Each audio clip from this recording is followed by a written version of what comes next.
by Derek Munson, illustrated by Tara Callahan King, read by Miss Bouillet's second grade class. It should have been a perfect summer. My dad helped me build a treehouse in our backyard. My sister was at camp for 3 whole weeks, and I was on the best baseball team in town. It should have been a perfect summer, but it wasn't. It was all good until Jeremy Ross moved into the neighborhood right next door to my best friend Stanley. I did not like Jeremy Ross. He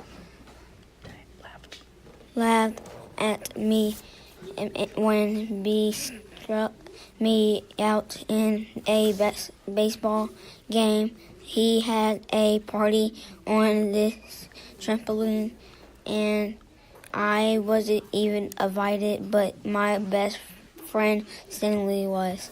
Jeremy Ross was the one and only person on my enemy list. I never even had an enemy list until he moved into the neighborhood. But as soon as he came along, I needed one. I hung it up in my treehouse, where Jeremy Ross was not allowed to go. Dad understood stuff like enemies. He told me that when he was my age, he had enemies too, but he knew a way to get rid of them. I asked him to tell me how. Tell you how? I'll show you how, he said. He pulled a really old recipe book off the kitchen shelf. Inside, there was a worn-out scrap of paper with faded writing. Dad held it up and squinted at it. Enemy pie, he said, satisfied. You may be wondered what actually is an enemy pie. I was wondered too, but Dad said the recipe was so secret he couldn't even tell me.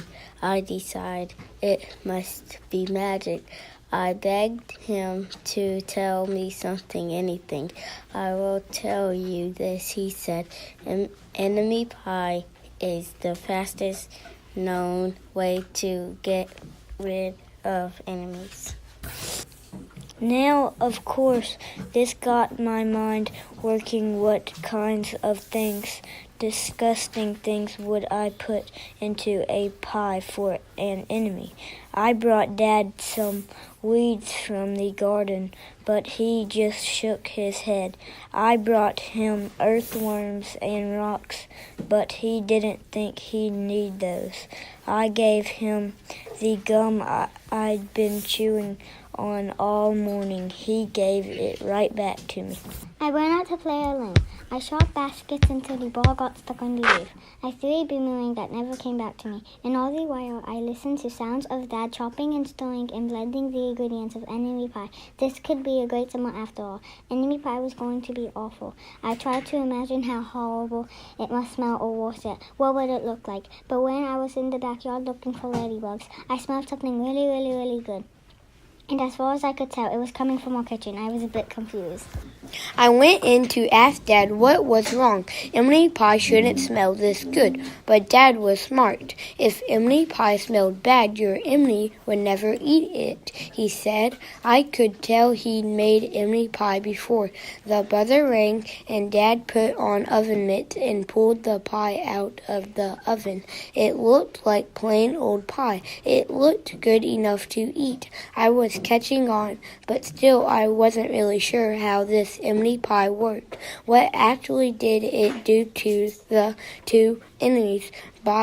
Maybe it made their hair fall out of their breasts stinky.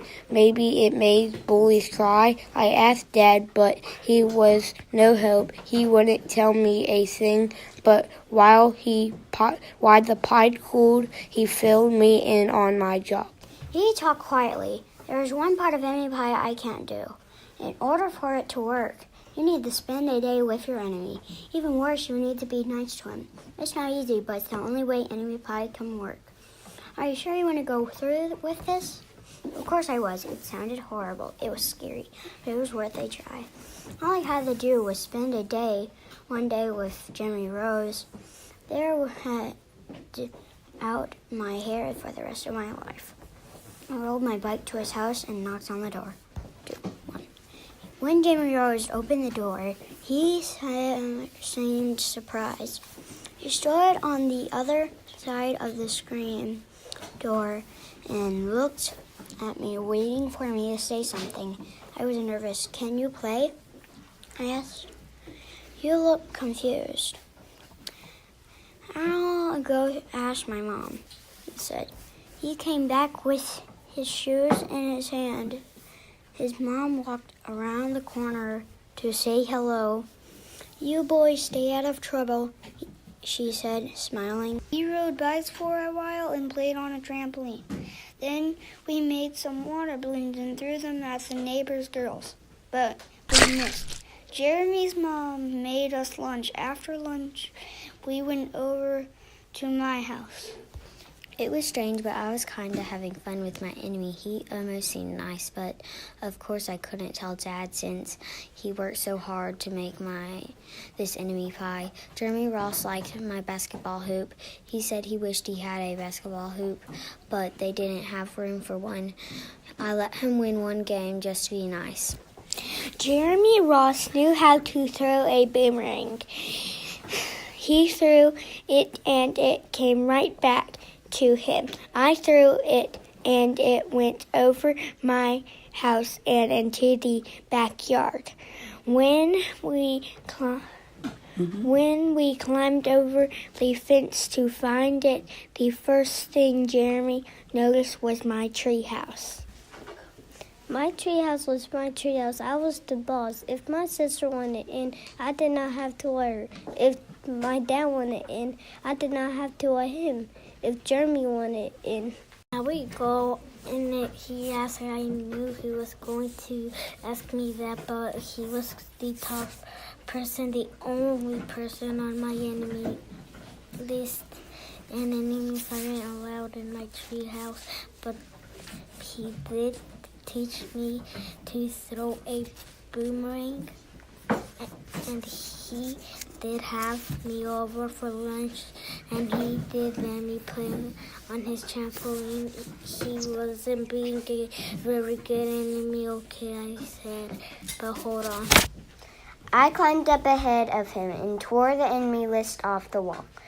I had a checkboard and some cards in the treehouse. And we played games until my dad called us down for dinner. We pretended we didn't hear him. And when we came out to get us, we tried to hide from him, but somehow he found us. Dad made us macaroni and cheese for dinner, my favorite. It was Jeremy's favorite too. Maybe Jeremy Ross wasn't so bad after all. I was beginning to think that maybe we should just forget about enemy pie. But sure enough, after dinner, Dad brought out the pie. I watched as he cut the pie into 8 thick slices. "Dad," I said, "it sure is nice having a new friend in the neighborhood." I was trying to get his attention and trying to tell him that Jeremy Ross was no longer my enemy. But Dad only smiled and nodded. I think he thought I was just pretending.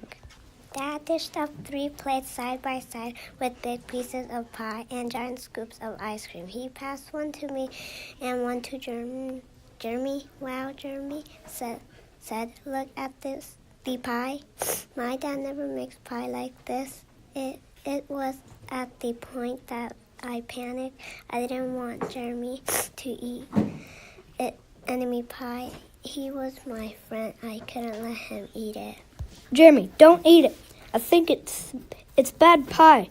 I think it's poisonous or something. Jeremy's fork stopped before reaching his mouth. He crumbled his eyebrows and looked at me funny. I felt relieved. I had saved his life. I was a hero. "If it's so bad," Jeremy asked, "then why has your dad already eaten half of it?" I turned to look at my dad. Sure enough, he was eating enemy pie. "Good stuff," he mumbled through a mouthful, and that was all he said. I sat there watching them eat enemy pie for a few seconds. Dad was laughing. Jeremy was happily eating, and neither of them was losing any hair. It seemed safe enough, so I took a tiny taste. Enemy pie was delicious. After dessert, Jeremy rode his bike home, but not before inviting me over to play on his trampoline. In the morning, he said he'd teach me how to flip. As for enemy pie, I still don't know how to make it. I still wonder if enemies really hate it, or if their hair falls out, or their breath comes out bad.